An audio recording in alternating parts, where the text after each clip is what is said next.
Hello guys! Welcome to my channel. Brown out. At ito ay pamaypay akong malaki. Pamaypay para electric fan kasi mainit, sobrang init. Kita nyo guys, ang laki. Ang lakas din ng hangin, oops.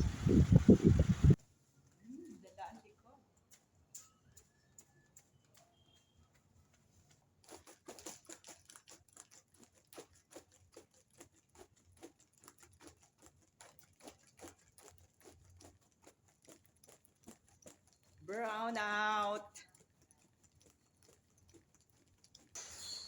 Ayun. Ang istorya ng brownout sa Corona dahil ang brownout, oh. Grabe. Hindi ko alam gagawin ko.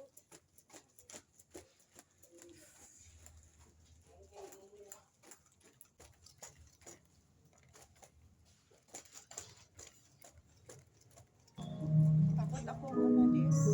Why? Kasi may kasama siguro ako, alis ako. Gusto ko sana magpunta sa Lantaw Marbel.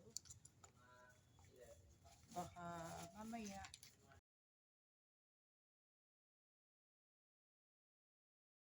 punta ako ng Lantaw Marbel para mag-vlog. Pero time being,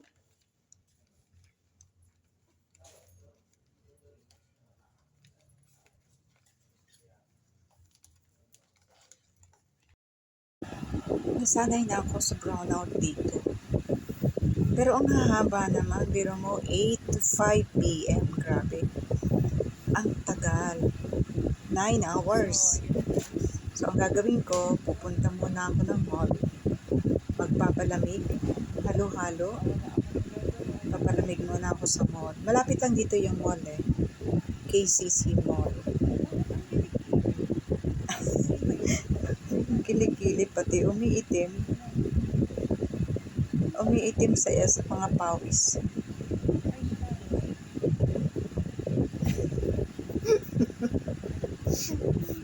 Ang daming pawis kasi kaya umiitim ang kilikili.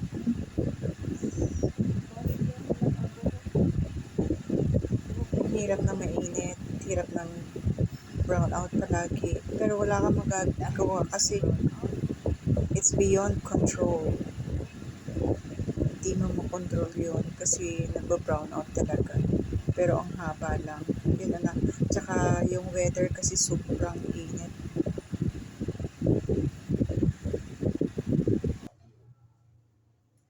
Ready to go out na.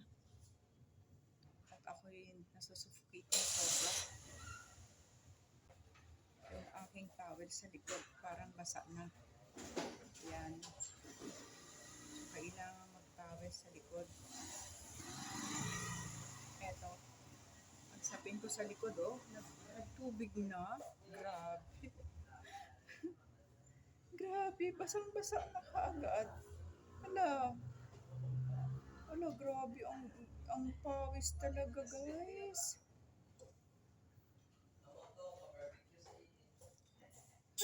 Ready for KCC Mall para mag-lunch ako sa Chowking kasi masarap dito ang halo-halo. At eto, naghahalo-halo na ako. Super sarap. Ninanamnam ko ang sarap para tumalab talaga yung lamig sa aking katawan. Mawala ang init. Pagkatapos nito, balik ng spa with sweetened avocado and ice cubes and just waiting for 5 p.m. para sa pagbabalik ng kuryente. Guys, thank you for watching. See you in my next video. Bye!